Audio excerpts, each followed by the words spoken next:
And welcome to another episode of the Tar Heels Insider Podcast. I'm your host, Grant Chachere, bringing you all the latest news in regards to UNC athletics.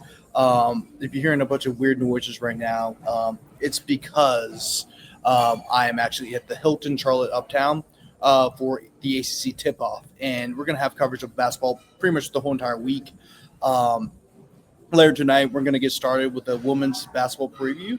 Hopefully, we can get Jeremiah on to kind of discuss all the latest. And he's been the guy who's kind of been on top of everything in regards to women's basketball. So we're going to ask him a lot of questions. And, really, it'll be pretty much his first episode where you really get to speak a solid bit.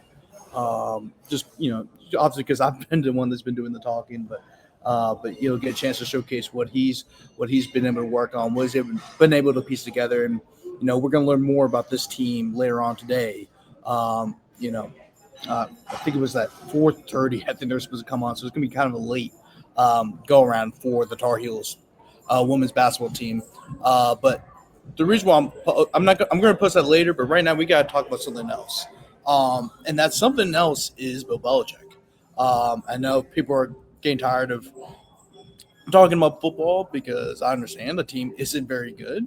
However, it's just more drama to not only Belichick but this program. And one of the things is that sorry, just getting a phone call, but one of the things that that's been going on is that, of course, we all know about Bill Belichick's pettiness with the Patriots, right? It's been discussed that he has banned scouts and he's banned any personnel from the Patriots to ever come set foot on campus.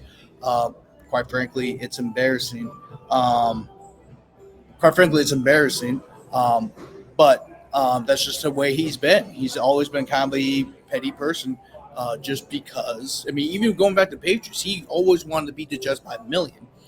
Because he still has some hard feelings about the Jets and how all that went down. I mean, he's just kind of a petty person. He's just always been. I can't knock the guy because he's won six Super Bowls as a head coach, but he's always been like that. And the latest news is that apparently he's banning UNC's social media team from posting about Drake May. And we all know Drake May. Drake May is arguably the most talented player that stepped foot onto the field of Keenan Stadium, probably in the last 10, 15 years. I mean, the guy was the number 3 overall pick in the 2024 NFL draft. I mean, he's a very talented quarterback. I think he's the highest ranked recruit to ever commit to North Carolina. He was a 5-star quarterback. Now, how many times is that going to happen again for the Tar Heels? And he's been balling out for the Patriots. And you would think that because he's been balling out for the Patriots that UNC social media team would be posting a lot more. However, they have not posted anything in regards to Drake May since September 14th.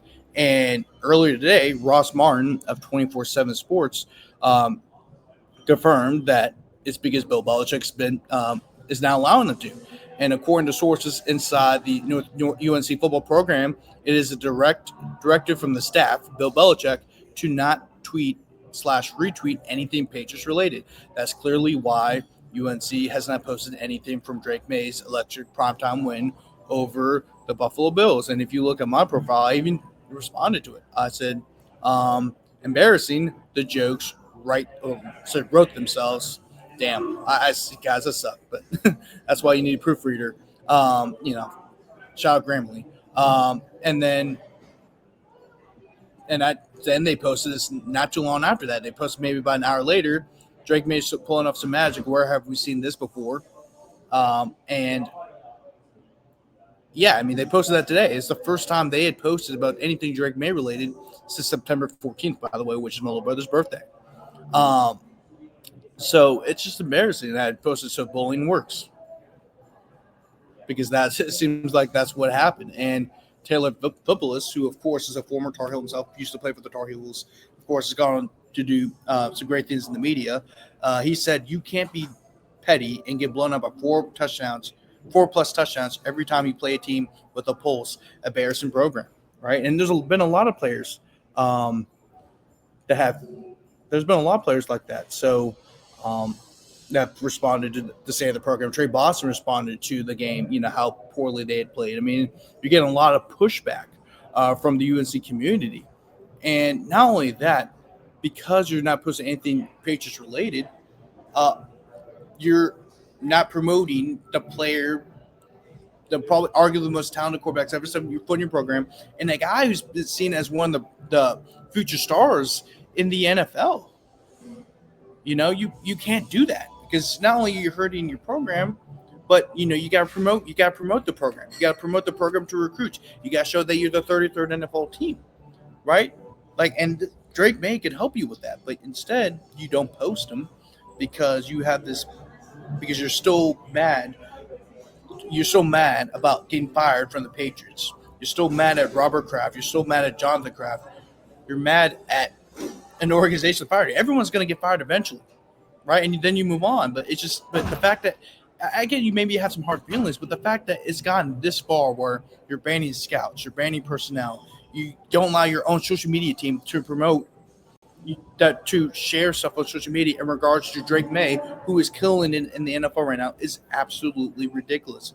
And it hurts the brand. It hurts the program. It hurts the university. And it's embarrassing. And also what makes it even more embarrassing is that you're losing. You're 2-3 on the season. Your only 2 wins came against Charlotte, who is terrible. You only beat them 20-3. You didn't score a single touchdown in the second half of that game. You beat a Richmond team who is an FCS level team, 41-6. Congratulations, because the other 3 games you lost 3 games to Power 4 opponents by 25 points or more. It's absolutely ridiculous, and this is why it's pissing a lot of people off. And not only that, Drake May has a name at this university not because of him, but his dad was a quarterback at UNC. His brother, of course. His older brother made the game-winning shot against Kentucky in the 2017 Elite Eight. I mean, that's who his family is. This family is that's a legacy. Matter of fact, his brother is still on the team. Deemsman is also on the team as well. His name carries stake around this program. You cannot be doing it. And it's just what that lets me know is that Bill Belichick does not know how to run a college football program, and let alone not know how to rebuild. I've discussed in an article that was released today about the rebuild, this is the only time I'm going to talk about football all week, because this is a basketball week. You got the tip-off. You got all these great things going on in Charlotte. Basketball's going to be having all kinds of stuff, practices, press conferences all throughout the week. We'll be able to see them practice on Thursday, right? So this is going to be a basketball-heavy week. So I want this to be the last time I have to talk about football. I really do, because it's ridiculous. And I don't even know why I'm covering this, but it's just another embarrassing chapter to the season. And we're not even halfway through the season yet. We played Game 5. Game 6 isn't happening until another week. And it's just absolutely ridiculous. It's just another sad chapter to the Belichick saga, and we're not even halfway through the season. But anyway, that's going to wrap it up for today's episode. It's going to be a quick one. And thank you guys so much for watching. I'm your host, Grant Chachere, of course, the lead beat writer for North Carolina Tar Heels on SI. Once again, make sure to check us out on social media, on Twitter and Facebook, North Carolina Tar Heels on SI. And then also make sure to follow me on Twitter at Chachere Grant as well for all your latest updates in regards to UNC sports, especially football, basketball, and baseball. Once again, thank you guys so much for watching, and be on the watch for all the latest content in regards to ACC tip-off.